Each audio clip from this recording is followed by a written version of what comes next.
Dal Vangelo secondo Luca.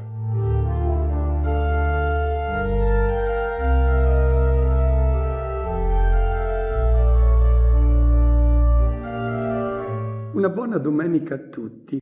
L'episodio narrato nel brano evangelico di oggi è riferito soltanto dall'evangelista Luca, il quale lo colloca in un villaggio del quale non ci dice il nome, ma noi sappiamo che si tratta di Betania, perché ci parla di una famiglia a noi ben nota, quella di Marta, Maria, Lazzaro, dove si trova Betania.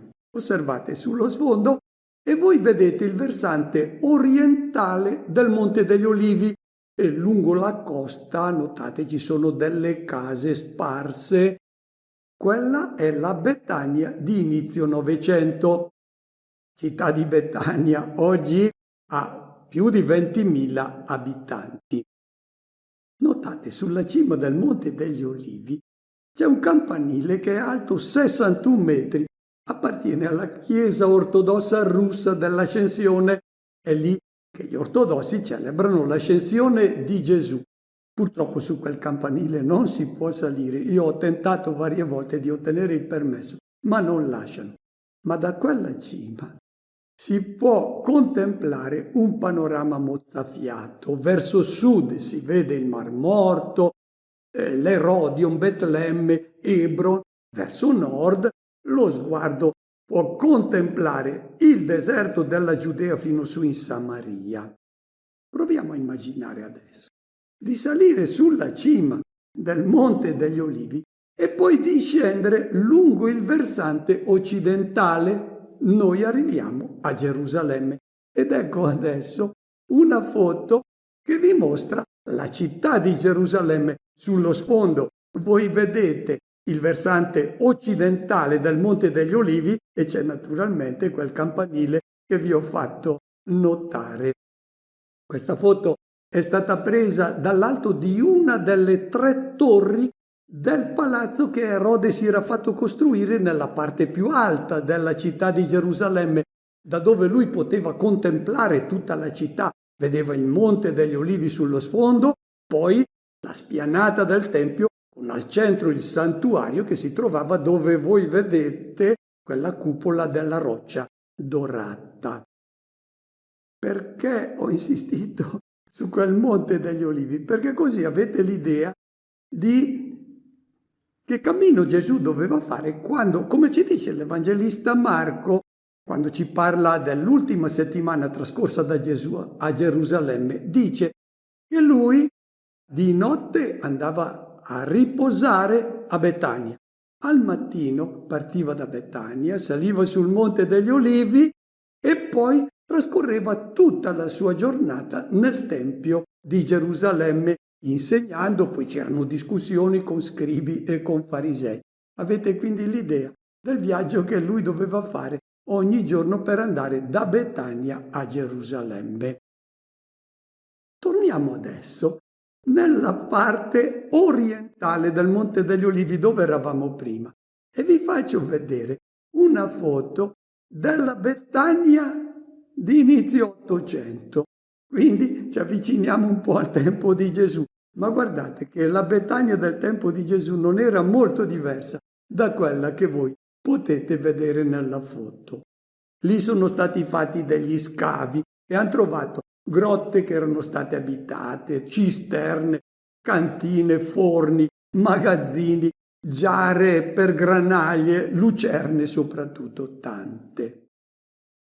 Vediamo adesso che cosa è capitato un giorno in questo villaggio di Betania. Sentiamo. Mentre erano in cammino, Gesù entrò in un villaggio e una donna di nome Marta lo accolse in casa. Il racconto inizia facendo riferimento al cammino che Gesù ha intrapreso insieme con i suoi discepoli. Ricordiamo che quando era ancora a Cafarnao aveva preso la ferma decisione di dirigersi verso Gerusalemme. Era passato attraverso la Samaria dove era stato scacciato e adesso giunge in un villaggio dove una donna, Marta, lo accoglie in casa sua. Notiamo Cosa ci dice Luca?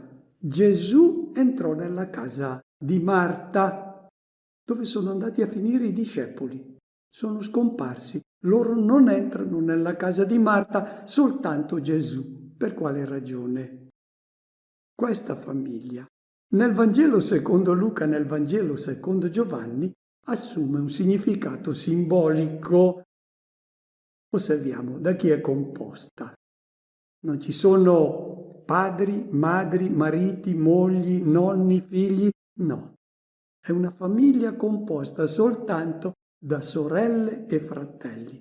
È l'immagine della comunità dei discepoli che accoglie Gesù e il suo Vangelo. Ecco la ragione per cui i discepoli non entrano nella casa di Marta, sono loro questa famiglia che è chiamata ad accogliere Gesù quando arriva. Ed è Marta che accoglie Gesù. Non si parla di Lazzaro, di lui ne parla l'Evangelista Giovanni. Normalmente era l'uomo, il padrone di casa che accoglieva l'ospite e quando questo arrivava, allora lui si sedeva con l'ospite e le donne dovevano rimanere all'interno in cucina, non potevano farsi vedere. In questa casa i ruoli sono capovolti. La padrona è una donna, Marta, e chi si intrattiene con l'ospite è un'altra donna, Maria. Qui cogliamo un messaggio importante. Dove viene accolto Gesù, dove giunge il Vangelo, tutti i pregiudizi e le discriminazioni fra uomo e donna, che sono retaggi di una cultura, di una eredità pagane, sono denunciati e superati. Poi è posto in causa non solo il superamento dei ruoli e la sudditanza della donna, c'è un comportamento rivoluzionario di Gesù. In quel tempo era ritenuto sommamente sconveniente per un uomo accettare l'ospitalità offertagli da donne. Gesù non si lascia condizionare dalle tradizioni, è un uomo libero in rapporto con la donna. Lui che è così esigente nella purezza di cuore, quando dice chi guarda una donna per desiderarla ha già commesso adulterio. Lui così esigente è libero nel rapporto esterno con la donna perché lui ha il cuore puro. E c'è un messaggio ancora più importante che costituisce il tema centrale del brano. Gesù è Dio che chiede di essere accolto. Il nostro Dio ha bisogno di entrare nel cuore di ognuno di noi, nella nostra casa. Noi abbiamo imparato a considerare Dio un po' come un re seduto sul trono al quale prostrandosi si deve ricorrere per avere qualche favore. E poi guai farlo arrabbiare perché diventa severo. Il nostro Dio è molto umano e tenero, noi lo vediamo in Gesù ed è un Dio che cerca la nostra compagnia, che ha bisogno di essere ascoltato. Gesù si trova a Gerusalemme e lì l'ambiente gli è molto ostile, gli tendono tranelli, insidie perché lo vogliono accusare e togliere di mezzo. In questo ambiente, quando Gesù arriva a sera, sente il bisogno di trovare un contesto familiare in cui sentirsi accolto, capito da chi condivide le sue scelte coraggiose, cerca una casa dove può anche sfogare i suoi cruci. Il nostro Dio è così, ha bisogno dell'affetto, del calore umano, cerca la nostra amicizia. Nessun Dio è come quel Dio che noi vediamo nella perfetta sua immagine che è Gesù di Nazaret. Al capitolo 3 del libro dell'Apocalisse, noi abbiamo un celebre testo di una lettera che il risorto scrive alla comunità di Laodicea. Dice: io sto alla porta e busso. Se qualcuno ascolta la mia voce e mi apre la porta, io verrò da lui, cenerò con lui ed egli con me. È Dio che bussa alla porta, una voce che non si impone con la forza, ma che fa una proposta d'amore. È l'innamorato che vuole conquistare il cuore della persona amata, e questa persona amata potrebbe anche tenerlo fuori dalla sua casa, perché l'innamorato fa la sua proposta di amore, ma lascia sempre liberi di accoglierlo. E adesso entra in scena Maria. Sentiamo. Marta aveva una sorella di nome Maria, la quale, stando seduta accanto presso i piedi del Signore, ascoltava la sua parola. Come mai l'Evangelista Luca rileva la posizione assunta da Maria? Stava seduta ai piedi del Maestro. Nella casa palestinese non c'erano le seggiole, c'erano le stuoie, quindi tutti quanti si dovevano mettere per terra. Questa non è una notazione banale, si tratta di un'espressione tecnica che ha un valore ben preciso.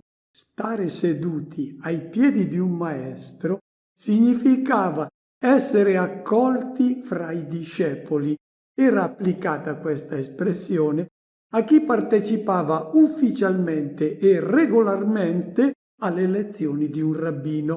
Negli Atti degli Apostoli, per esempio, Paolo ricorda con orgoglio: io sono stato seduto ai piedi del grande rabbino Gamaliele. Questa espressione, apparentemente affettuosa, devota di Maria che sta seduta ai piedi di Gesù, costituisce una assoluta novità. Nessun maestro avrebbe mai accettato una donna fra i suoi discepoli. Dicevano i rabbini: è meglio bruciare la Bibbia che metterla in mano a una donna. E anche le donne non osino pronunciare la benedizione prima dei pasti. E poi ancora, se una donna va alla sinagoga, stia nascosta, non compaia in pubblico. Questa mentalità era così diffusa che si è infiltrata anche nelle prime comunità cristiane. A Corinto, per esempio, Paolo dà ordine che le donne devono tacere nelle assemblee perché non è loro permesso di parlare. Se vogliono imparare qualcosa, devono interrogare a casa i loro mariti, perché è sconveniente per una donna parlare durante l'incontro comunitario. Prestiamo attenzione allora al messaggio che l'Evangelista ci vuole dare. È seduta ai piedi di Gesù Maria, non per chiacchierare, per parlare di banalità, ma per ascoltare la parola. È l'immagine del discepolo che si pone devotamente in ascolto del Vangelo, in ascolto del Maestro. E adesso Luca mette in scena Marta, che non capisce la scelta della sorella, vorrebbe che lasciasse perdere questo ascolto che le pare un po' una perdita di tempo, e si impegni invece subito in qualche servizio. Sentiamo. Marta invece era distratta in giro riguardo al molto servizio. Allora si fece avanti e disse: «Signore, non ti importa nulla che mia sorella mi abbia lasciato sola a servire? Dille dunque che mi aiuti». Luca non ci sta raccontando un banale bisticcio fra sorelle, uno di quei tanti bisticci ai quali assistiamo anche noi nelle nostre famiglie. Chi rappresenta Marta? Rappresenta quei membri della comunità cristiana di oggi che, proprio come Marta, vogliono bene a Gesù, lo accolgono nella loro casa, cioè nella loro vita. Sono battezzati, cresimati, vanno in chiesa, ma poi per loro l'ascolto della parola passa in secondo piano. Lo ritengono insomma un qualcosa di secondario rispetto all'agire, al fare, all'impegno nel lavoro, l'efficienza, la produzione. Questo è l'importante, l'ascolto, qualcosa che può essere lasciato da parte. Eccolo il comportamento pericoloso dal quale vuole mettere in guardia i discepoli. Vuole che si rendano conto che l'attività che non nasce dall'ascolto della parola e che non è continuamente alimentata da questo ascolto si trasforma facilmente in agitazione, in stress e finisce poi per assorbire tutte le energie e tutto l'interesse fino a far perdere di vista l'obiettivo, il senso di tutto ciò che si fa nella vita. Pensiamo a quanti cristiani che hanno successo nella loro professione. Appena svegli cominciano ad agitarsi, con un'agenda fittissima di impegni, corrono tutto il giorno e arrivano a sera sfiniti, senza aver avuto un minuto di tempo per riflettere, per chiedersi se ciò che stanno facendo è in sintonia o no col disegno del Signore sulla loro vita. Nella reazione di Marta, noi cogliamo il risultato di questo fare che non è preceduto dall'ascolto della parola. Il verbo perispaumai che viene impiegato qui significa che Marta era distratta in giro, sballottata qua e là dai molti servizi. E che cosa fa? Fattasi avanti. No, il termine greco non è fattasi avanti, è epistasa, vuol dire fattasi sopra, è arrabbiatissima. Eccolo la persona che non ha ascoltato la parola, che è totalmente presa dall'agire, non ha più tempo neanche per respirare. Qual è il risultato? Non è soddisfatta, non è serena. Nella sua reazione noi cogliamo il segno di un lavoro impostato male, non guidato dall'ascolto. Qual è il risultato? L'arrabbiatura, il litigio, l'irrequietezza. Marta se la prende con tutti, anche con l'ospite che non c'entra. Sentiamo adesso cosa le risponde Gesù. Ma il Signore le rispose: Marta, Marta, tu ti affanni e ti turbi per molte cose. Ora di una cosa sola c'è bisogno. Maria ha scelto la parte buona, che non le sarà tolta. Marta, Marta, come mai viene ripetuto il nome?